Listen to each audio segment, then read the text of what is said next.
You see this man? His name is Ben.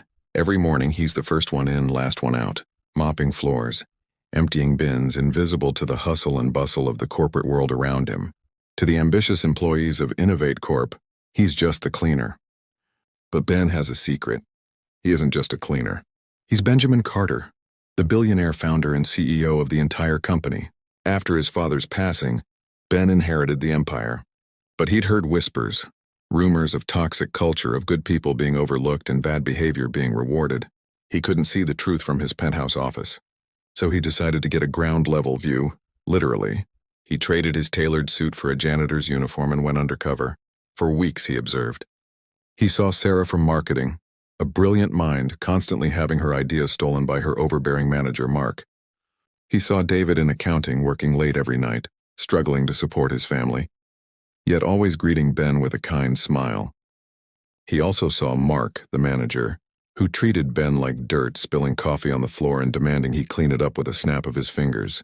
Mark was praised for his results, but Ben saw the trail of discouraged employees he left in his wake.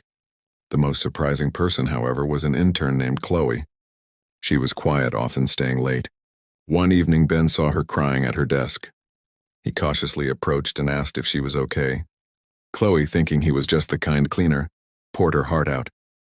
She'd discovered a massive error in the company's financial reports, a multi-million-dollar miscalculation that looked suspiciously deliberate.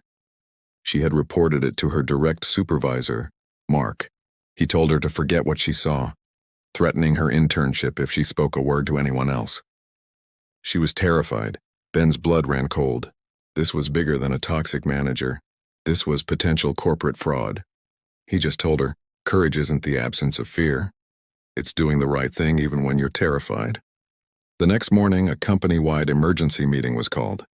Everyone gathered in the main conference room, buzzing with confusion. Mark stood at the front looking smug, ready for another day of climbing the corporate ladder. Then the doors opened and in walked Ben, the cleaner. But he wasn't holding a mop. He walked straight to the front of the room, took the microphone, and his voice, no longer meek but full of authority, boomed through the speakers. "Good morning, everyone." The room fell silent. Jaws dropped. Mark's face went from smug to ghostly white in a second. "For the past month," Ben continued, "I've had the privilege of seeing the real Innovate Corp. I've seen the dedication of people like David, the brilliance of people like Sarah." He paused, his eyes locking onto Mark. "And I've seen the corruption. Mark, you're fired. Security will escort you out, and the authorities are on their way to discuss some miscalculations." But he wasn't done.